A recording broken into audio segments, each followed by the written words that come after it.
My fiance's best friend ruined my life. How we stood up for each other and cut off the toxic relationship. My fiancé has the biggest heart, would literally give you the shirt, pants, and hat off his body if you asked for it. He's a recovering people pleaser, and I get it because I also used to be a people pleaser. We've been together for 5+ years. A few months ago, I started picking up on his best friend making some not so nice comments towards me. I'm trying to be vague, but let's just say this friend is the type to read who in the room would be most affected by being picked on, and then he picks and picks and picks on them until they can't take it anymore. Nobody ever really holds him accountable for this, and unfortunately I have somehow become his favorite target. I tried to put up with these comments, but it started getting really elaborate. The friend would make up lies about me saying things I never said. He once called me in front of all our friends, my fiancé included, just to yell "you're a bad friend" into the phone and then hang up. There's so much to it that I can't share because I'm trying to be somewhat anonymous. It started having an effect on me and my mental health, and I ended up having a full breakdown where I told my fiancé how much this was all starting to hurt me. The first time I broke down over this, he said he would talk to his friend about teasing/messing with me less.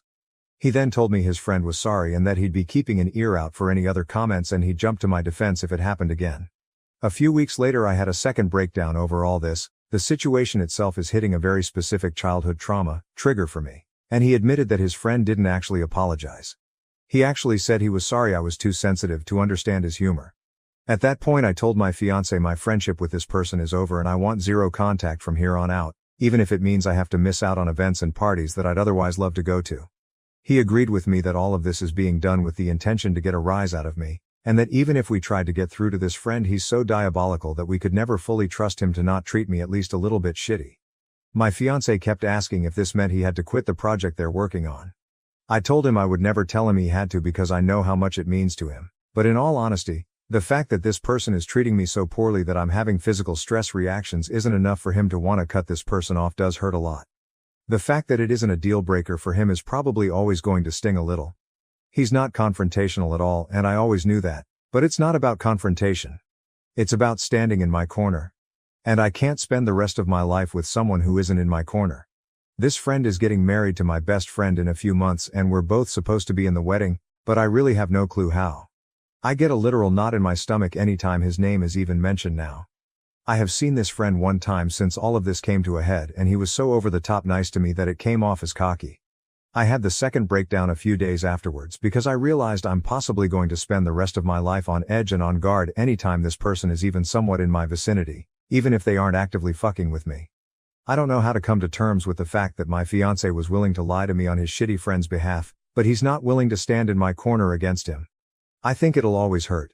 This guy was supposed to be the best man in our wedding, and as a result we haven't been talking much about wedding plans. I think if he's still planning on this friend being in our wedding, I may have to call it off for my own sanity, and that sucks so bad. This is fucking eating me alive. I love my fiancé so much. I love his big heart and the way he loves all of it. But he loves some truly wretched people, and I don't know if he'll enforce any boundaries with those people before the lack of boundaries becomes too much for me to handle. I'm just hurt. And hurting. And I just want whatever outcome to play out so I can stop feeling so guilty and awful all the time. Relevant comments. Has OP's fiancé defended her in any way? Not necessarily. He's non-confrontational, but he knows the behavior isn't sustainable. He agrees with me that this friend is awful with the intention of being awful. They have a project they've been a part of together for over a decade and it means the universe to him, and that's the biggest factor in all of this. He'd more than likely have to give that up. This entire situation is dog shit and there are zero winners, except for the asshole.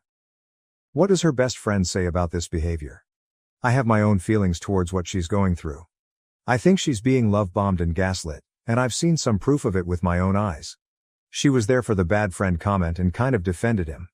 I know she's so love-struck that she's probably going to choose him, and it kills me, but I'm trying really hard to step back in a way that doesn't totally burn my bridge with her in the end. When he gets that ring on her finger, I have a feeling he will be a different man to her and she'll need support.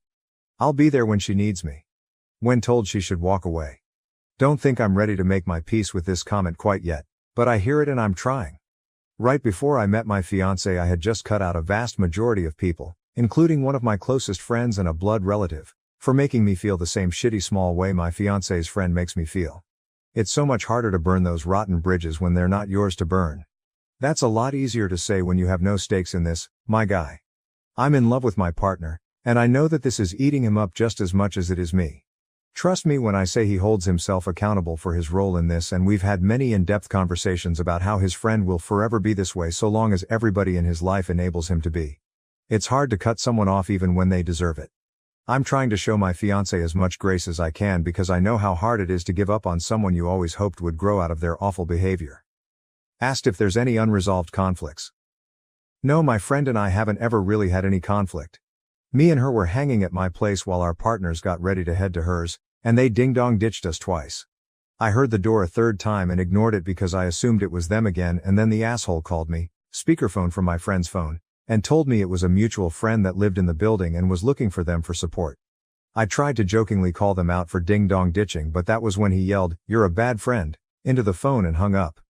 I was really embarrassingly distraught by this and expressed how it was affecting me, and my friend left an hour or two later after we sat in silence.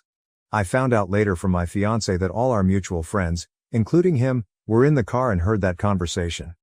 And everyone felt tense, but nobody said anything to him. It wasn't a joke and wasn't taken as a joke by anyone involved, not just me. After the friend who was knocking on the door went to find them, the asshole called me just to make me feel bad for not opening the door. I could hear the friend that knocked saying, "Hey man, not a big deal, it's fine," real quiet in the background, but no one else spoke up. Trust me, I know these examples seem like they shouldn't be getting to me, but this guy is poking every spot he can on me until he finds one that gives him a reaction, and then he digs and digs. It's hard not to be triggered when his literal intention is so trigger me. I know this isn't going to go on much longer. Update. Never thought I'd actually update this account out of sheer fucking embarrassment, but I wanted to share this for those who encouraged me to put myself first. I want you all to know my partner absolutely came through and protected me in this. We spent all this time since my last post up until last week communicating and trying to find a resolution, and walking through how it got this bad. He took a lot of accountability for that. This is not a case of me giving in. He understands fully that this has only got so bad because it's never been handled correctly, and he had a major hand in that. There were so many more layers to this than a Reddit post ever could have conveyed. The bottom line is we are closer than ever, and after a lot of talking, we decided on my partner sending a firm but not unkind message to his friend explaining the behaviors, explaining that they were hurting his partner, and that it needed to stop. He asked to write up the first draft and we could go over it together to try to perfect it. Reddit, please know the first draft my partner wrote was so spot on what I needed to read that it instantly shifted us into us versus the problem mode when we'd been stuck butting heads for weeks. He laid everything out so clearly and in ways that we hadn't discussed, so I know it came from him. We had to tone down a lot of the big emotions. We really truly gave the message its best shot to address the situation without being hostile. We knew the response would be bad no matter what, but I don't think anything could have fucking prepared us. This man went full scorched earth and blew up everything almost immediately. He insulted my partner. He told him these events didn't happen the way I claim they do. He demanded they meet up alone with a mediator. He even threatened to reach out to my partner's parents to fill them in, which is probably the moment we stopped taking his responses seriously. All of us are almost in our 30s. If once wasn't enough, he threatened it twice. We actually had to call them and warn them that he would be showing up at their place later this week and not to open the door. There's still a good chance he'll attempt it. We stayed respectful throughout all of this, which I feel good about. We didn't stoop to his level. We didn't insult anyone. We asked for basic human respect and somehow it blew up spectacularly. In the end, we both received a massive wall of text from my now ex-best friend, fully backing up her man and telling her side of the story, which is so insanely far off from what actually happened that all I can do is laugh. We've been shifting from crying to being dumbstruck to just straight up laughing because of the absurdity. I went into this thinking she was brainwashed, but it turns out I was wrong. They're a perfect match. I wish them all the best. I am sending them one last message setting the record straight, which my partner and I decided together was the best approach apart from just ghosting, before moving on from this entirely. I'm going to make it very clear this is done. Zero contact indefinitely and I will never look back. My partner and I both deserve way better friends and we both see that so clearly now. I am so fucking glad I learned my friend's true colors before we dropped $800 on a hotel for their wedding. Thank you to everyone who was kind. Not only did I put myself first in the end, but my partner did too. We're going to take this week in stride and process it all, grieve the friendships we once thought were forever, and at the end of the week we have a conveniently timed vacation to my partner's family cottage. I think we're going to come out of this stronger, because we already feel it. Again, thank you to those who had something productive to say. And I've made my peace with all the rest. I guess if the guy does something else outlandish, maybe I'll update, but for now, this chapter is closed and I'm so ready for it to start collecting dust. Relevant comments. When told victims of abusers do a 180 in their behavior to explain why her best friend is acting the way she is and chose the ex-friend's side, I definitely went into this thinking exactly what you just laid out. But I refuse to set myself on fire to keep her warm, and the shit she said in her message about my partner is irredeemable. She can never be a part of our lives again after what was said, out of respect for me and my partner, even if any part of me wanted to hold out hope for her.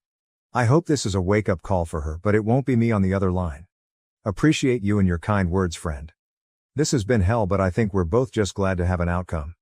I'll always have love for her, but it will be from a very large distance, and even if by some miracle we reconnect, we will never be as close as we once were without some intense conversations and a lot of growth, maybe not even then.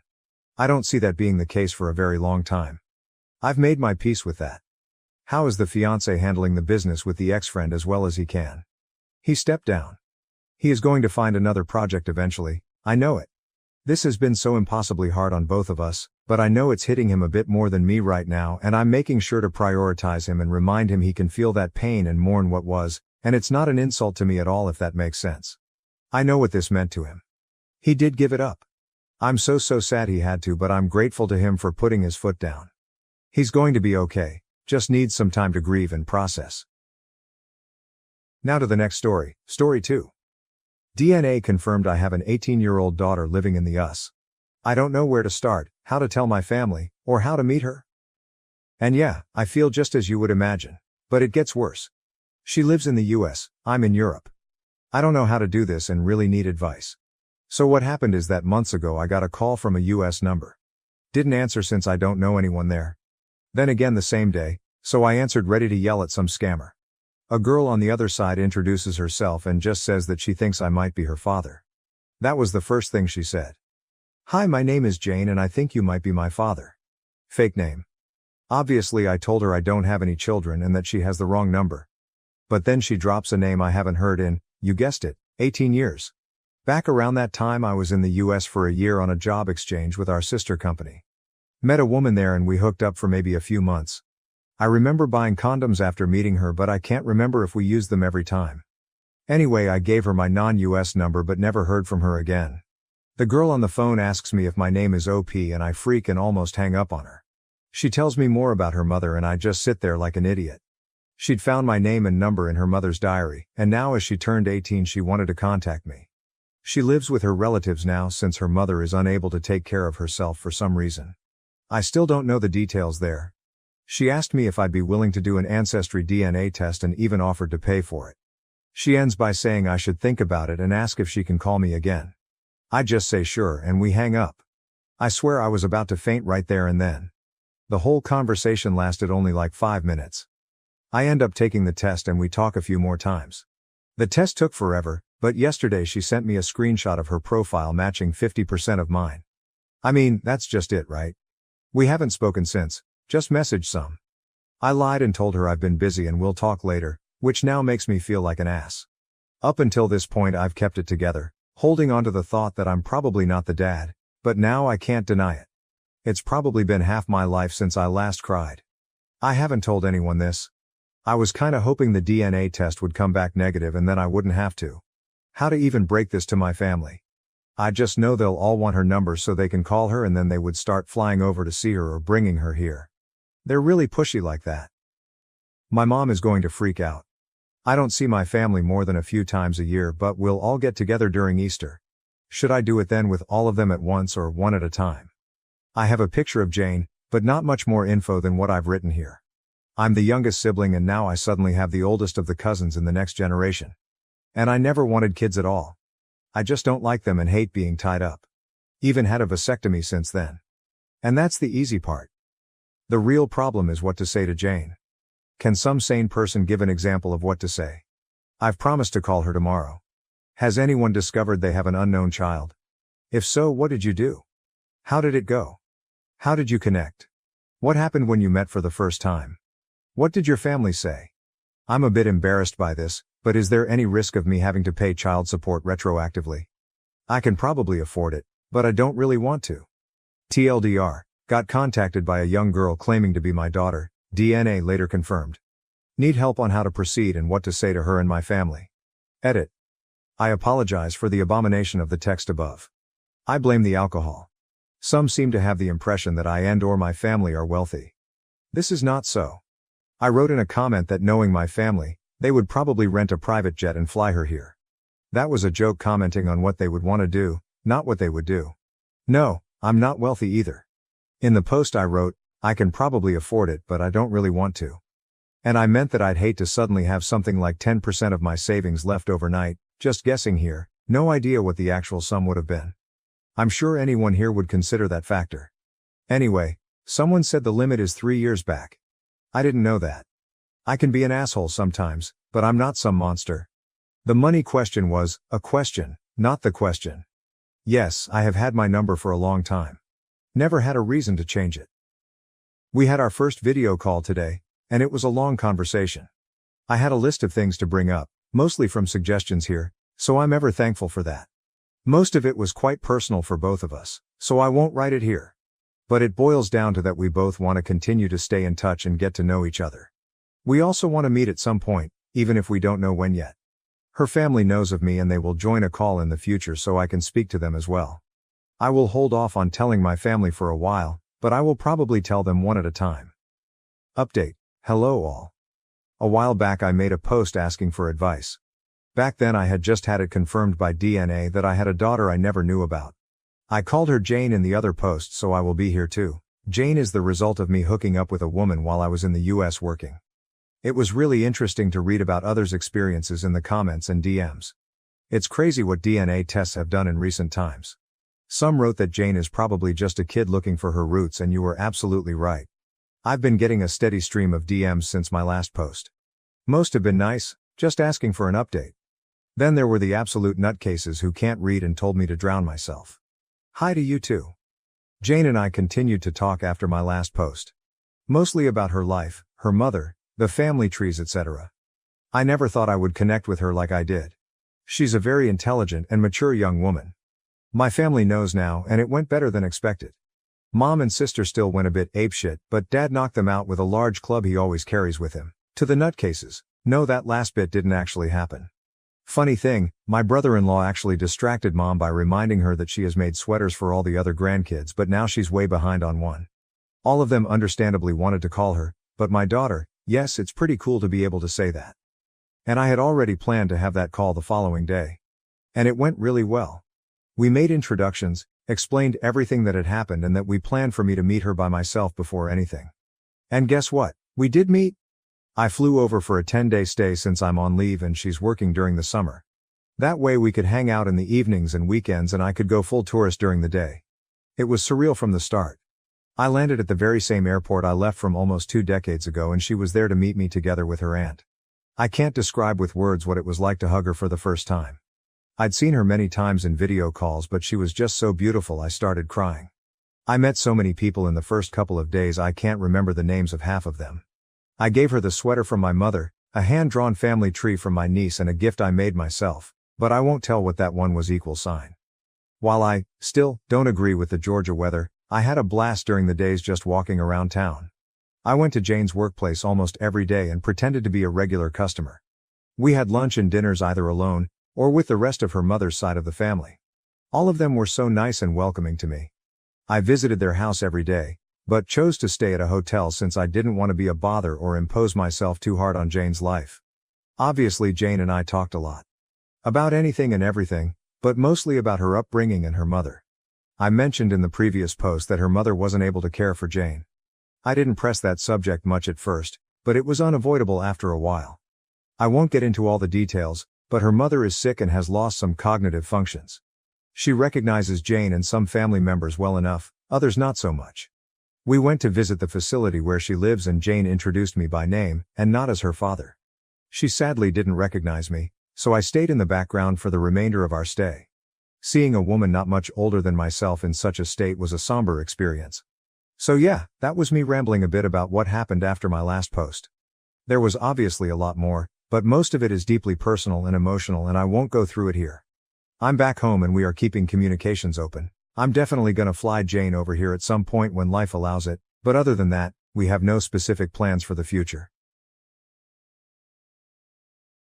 Thank you for watching. If you haven't subscribed yet, please do so and hit the notification bell to stay updated with more shocking real-life stories happening around you.